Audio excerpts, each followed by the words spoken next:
Did Christianity start in Ethiopia? A lot of people online say Christianity started in Ethiopia, but that's not actually true.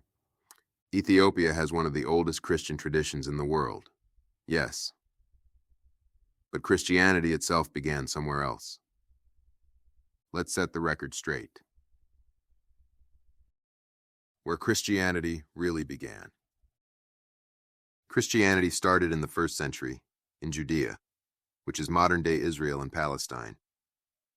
It began with Jesus of Nazareth, a Jewish teacher, and his followers, all of them Jews. They believed Jesus was the promised Messiah of the Hebrew Scriptures. After Jesus' death and resurrection, his followers, especially the apostles like Peter and Paul, began spreading his teachings across the Roman Empire. Cities like Antioch, Alexandria, Rome, and Corinth became early centers of the faith. By the time of the Roman Emperor Constantine in the early 300s, Christianity had spread everywhere, from North Africa to Europe to the Middle East.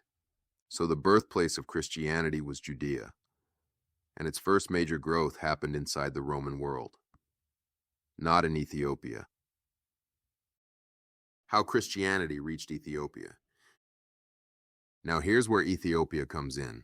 By the 4th century AD, a man named Frumentius, a Christian from the Eastern Mediterranean, was shipwrecked near the Aksumite Empire, which is modern-day Ethiopia and Eritrea.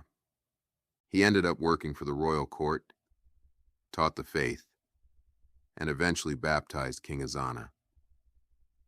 That made Ethiopia one of the first official Christian nations in the world, right alongside Armenia and Rome.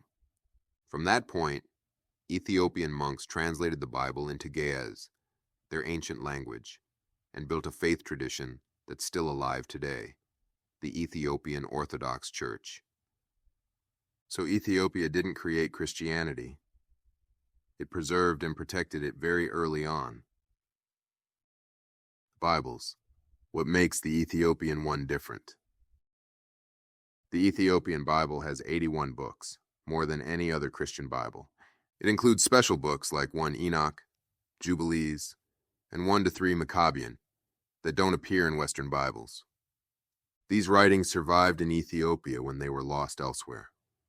That's why people call it the oldest Bible. But oldest here means it preserves older writings, not that it's the first Bible ever made. The oldest complete Christian Bible we know of is the Codex Sinaiticus, written in Greek in the 300s AD, before the Ethiopian Bible was translated. How the other Bibles fit in. The Septuagint, a Greek translation of the Old Testament, came first, around 300 to 100 BC, in Egypt. The Vulgate, a Latin Bible by St. Jerome, came around 400 AD in Rome. The Ethiopian Bible came soon after, translated into Ge'ez between the 400s and 500s. The King James Version came much later, in 1611, in English. So historically, the Bible's journey goes from Hebrew to Greek, to Latin, to Ge'ez, to English.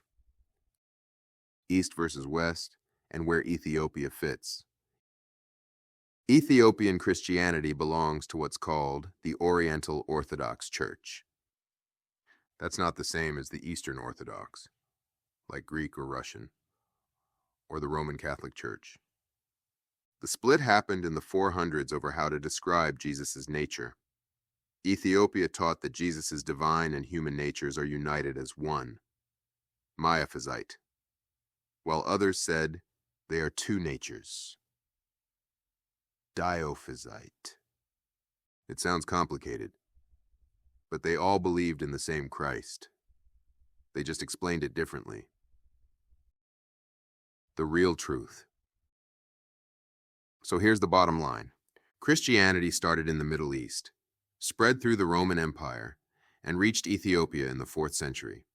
Ethiopia didn't invent Christianity, but it became one of the first nations to officially follow it, and it preserved some of the most ancient and unique parts of the faith.